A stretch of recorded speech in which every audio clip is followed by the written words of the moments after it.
20th day. Whoa, we got there. Still 8 more to go, but we're ticking along. 20th video on the 20th day.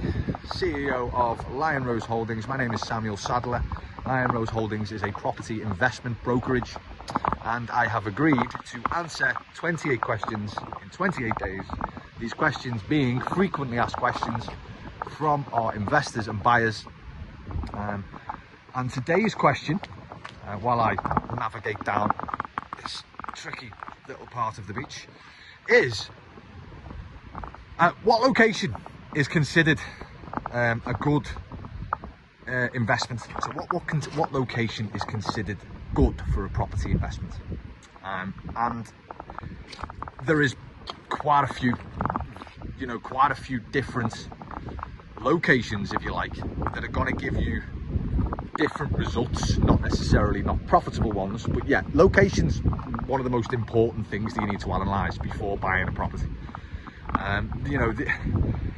It depends as well on the investor. That's why at Lion Rose we're here to understand the investor.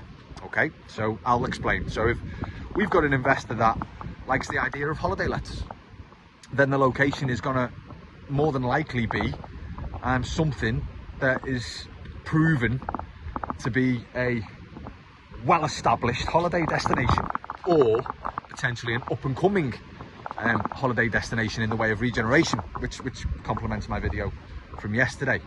So there's also investors that prefer to have families in more rural areas, in slightly different management contracts than short-term let contracts. So there's slightly different things to analyse when it comes to them sorts of locations. You've got to understand the likes of the schools, what it offers to a family, what the transport links are, what the entertainment situation is, what the nightlife is like. There's a few things in that respect when it comes to family homes, if that's the type of management you're seeking, or if you're looking to make as much money as possible, you need to be concentrating into maybe city centre, where you've got a concentration of population, you've got a massive demand that isn't necessarily going anywhere. If you look at the likes of Manchester, Liverpool, Newcastle, Birmingham, London, Leeds, any of the cities that we've got stock in right now, the investment case is there, it's solid. City centre, you can't really go wrong. You've got all the transport links, you've got all of the infrastructure, business-wise, corporate-wise, you've got the demand there. The yield very rarely goes down, it's always increasing every year. The growth, the price of the properties or the price of the apartments in any one given location, city centre-wise, is quite consistent. It does rise exponentially. So that's always a location to consider. Now, I believe the most exciting one that I've come across over the last 2 years has been commuter belt. Now, that basically means the location is just outside of the city centre, but the entry point just outside that city centre is a lot more favourable than being in the city centre, but it's got the connections into the city centre. People are willing to travel, and the travel time and the connection time, whether that's train, bus or car, isn't that bad. So, I'll give you an example. There's the likes of the Wirral, where I stand right now. If you were to look at a 2-bed apartment or a 3-bed house or a 4-bed house on the Wirral, as opposed from Liverpool city centre, the price difference is insane.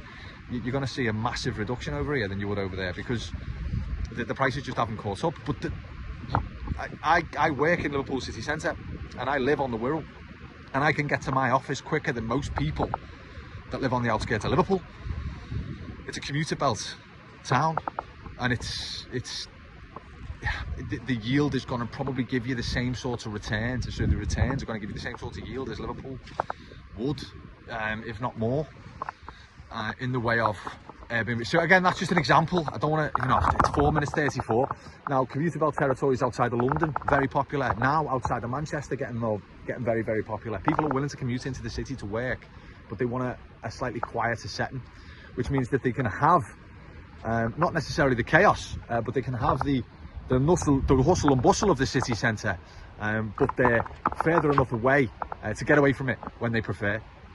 So again, location. Yeah, this is 5 minutes. I have got completely carried away. Hopefully I'll give you a few examples of different locations that should be considered when you're trying to take a property investment, or you're trying to analyze your next property investment. So I've got to go. Video 20 done. Lion Rose, live well, invest better.